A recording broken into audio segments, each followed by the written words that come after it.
Bonjour à toi et bienvenue sur Canute Télé. Je suis très heureuse de te retrouver aujourd'hui pour un nouveau chapitre de One Piece, le premier officiel de l'année 2023. J'ai l'impression que ça fait une éternité que je n'ai pas lu de One Piece et donc vraiment hâte de découvrir le chapitre tout de suite.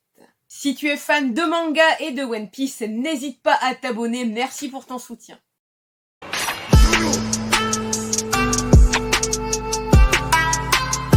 Aujourd'hui, le chapitre 1072, le poids des souvenirs. Avec une cover où on retrouve donc Judge, Queen et César qui portent un fruit du démon bizarre, vraiment on ne l'a jamais vu, et sûrement font des expériences avec ce fruit. C'est parti donc pour la lecture du chapitre. On dit que c'est une étape qui valait la peine d'être franchie. Même si le monde ne la reconnaît pas, elle est née dans ce monde. Elle est sans aucun doute un être humain, une réussite. Je suis certain que c'est un grand pas vers la paix dans le monde. Alors déjà, on parle de qui? C'est quoi cette intro? Chef du centre de paix des Mads, Dr Vegapunk. Donc on retrouve Bonnie qui pleure. Ça fait mal, je crois que je me suis cassé un os. Vegapunk, Bonnie s'est blessée, tu vas bien, les médecins sont en route. Et on voit que Bonnie, elle a des étoiles comme ça dans les yeux, qu'elle prépare sûrement un mauvais coup. Bah bingo, elle attaque Vegapunk, celui-ci quand même arrive à s'échapper. Page suivante, il est quand même bien planté par Bonnie. Qu'est-ce que c'est? Donc là, on découvre comme un Vegapunk qui se dégonfle, où il y a plein d'objets, des étoiles, des cœurs qui sortent un peu de partout, et Vegapunk en mode enfant. Ces objets brillants représentent mon âge. Je suis devenu un enfant sans défense. Rends-moi les années que tu m'as prises. Pas de panique, mon pouvoir ne dure pas éternellement. Tu as dit que tu avais une raison d'avoir tué mon père.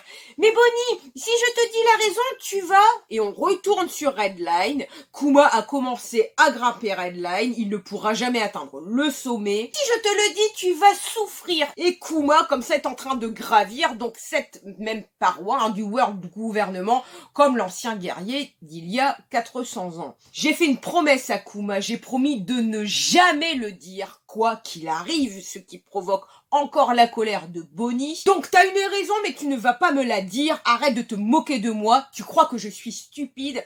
Ce n'est pas le cas. Pardonne-moi, s'il te plaît. Kuma lui-même a pris la décision de renoncer à son humanité. Arrête de mentir. C'est impossible que mon père me laisse et aille mourir. Tu l'as tué. Ça a été douloureux pour moi aussi. C'est douloureux rien que d'y penser. J'espère qu'on va donc avoir un flashback. Retour sur Redline. Kuma était un homme honorable, c'était aussi un ami digne de ce nom, et parce que je les respecte, je ne peux rien dire. Mais Bonnie insiste, dis-le, tu penses que je vais te croire sur parole, c'est de la torture, dit Vegapunk. On entend un bip ce qui interpelle comme ça Bonnie. Attends Bonnie, c'est rien, ça n'a rien à voir avec Kuma. C'est ça, je vais te croire, et là on voit une énorme porte, bien sûr blindée, avec le symbole comme ça de la patte de Kuma. Bonnie actionne et la porte s'ouvre. Donc là, on découvre une énorme patte, comme dans Thriller Barks, tu sais, quand Kuma, comme ça, actionnait son pouvoir, une gigantesque aura de la patte, forcément Bonnie est surprise. Page suivante, flashback, on retrouve bien Vegapunk et Kuma. Un scientifique de West Blue m'a dit que lorsqu'un humain meurt, il perd 21 grammes de cette masse qui représente son âme.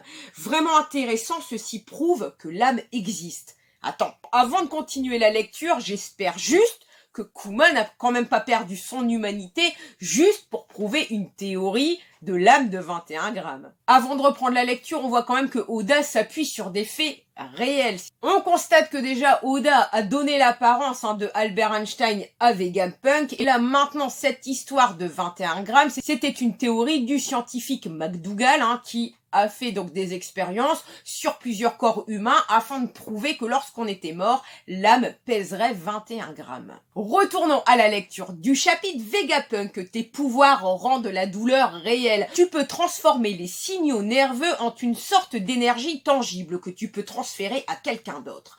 Alors qu'en est-il des souvenirs ou de l'imagination? Ce sont également des signaux nerveux. Quelle est leur masse? Quelle est leur taille? Tu veux que je te donne des souvenirs? Demande Kuma. C'est un peu gênant, aide-moi. La science peut faire un pas de plus, personne d'autre ne regardera, c'est promis, je t'en supplie. On revient au présent, donc Vegapunk ne touche pas à ça, c'est de la douleur. Tu connais le pouvoir de Kuma, pas vrai? Cette douleur est assez grande pour te tuer.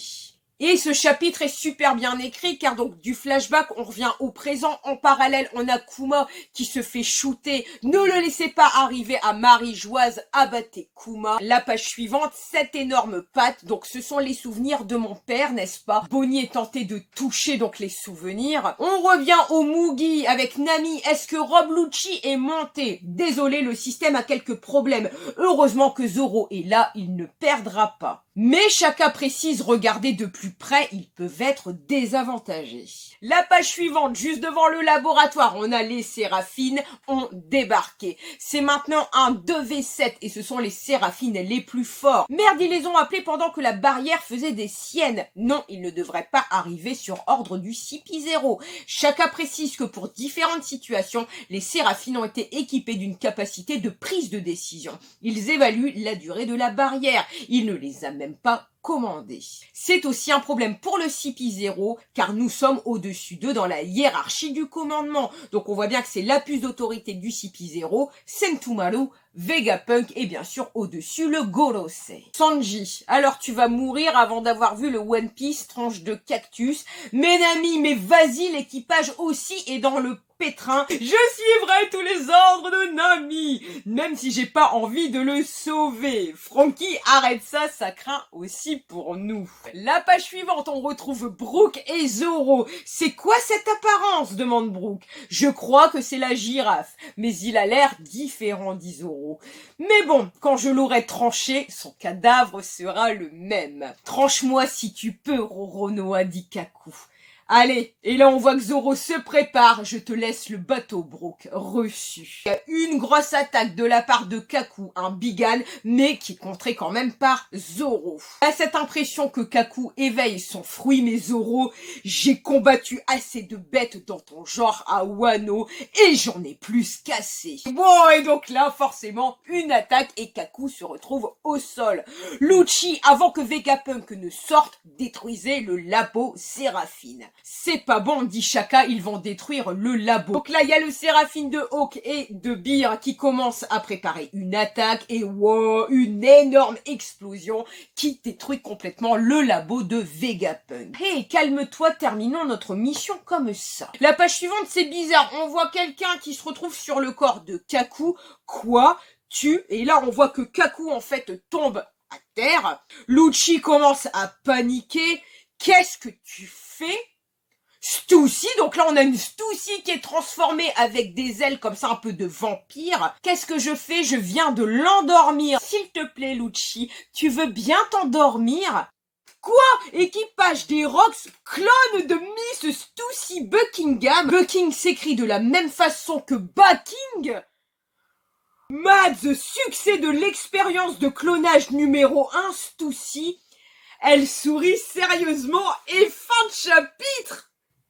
Non mais c'est quoi de ça? Non mais c'est quoi cette fin de cinglé? Non, Oda, non. Il y a quand même beaucoup trop d'éléments dans ce chapitre. Ça y est, donc maintenant je comprends l'introduction du chapitre. Elle est sans aucun doute un être humain, une réussite. On parlait donc du clonage de Bucking. Et Stussy est donc un clone réussi. Truc de fou. En plus, dans ce chapitre, on a quand même un début de flashback de Kuma, de ses réelles intentions. J'espère sincèrement que ce n'était pas juste pour prouver que l'âme pèse 21 grammes. Je trouverais ça quand même dommage. Et je pense sincèrement que dans l'avenir, on va avoir donc comme ça tous les événements, le passé de Kuma et surtout qu'est-ce qui a justifié cette prise de décision.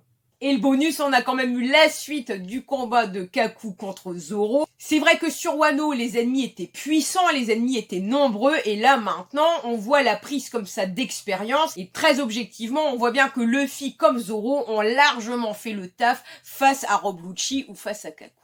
Ça faisait longtemps comme ça d'avoir des nouvelles informations, mais au moins c'est bien, le cerveau réfléchit. On remarque aussi que Sanji part vers le Sunny. Mais n'oublions pas qu'il y a aussi un amiral qui est en route pour Egghead. Alors est-ce qu'on aurait peut-être un futur combat entre Kizaru et Sanji ?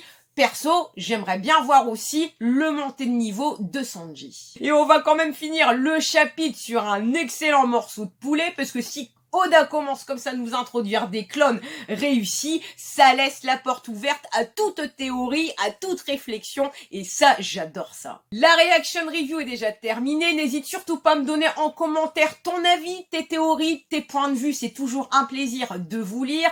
N'hésite surtout pas à t'abonner pour me prêter ta force. Je suis également disponible sur TikTok, Twitter, mes plus gros réseaux, et il y a aussi une page Facebook et Insta, vous êtes tous les bienvenus. Je vous souhaite une bonne journée, une bonne soirée et je vous dis à très bientôt.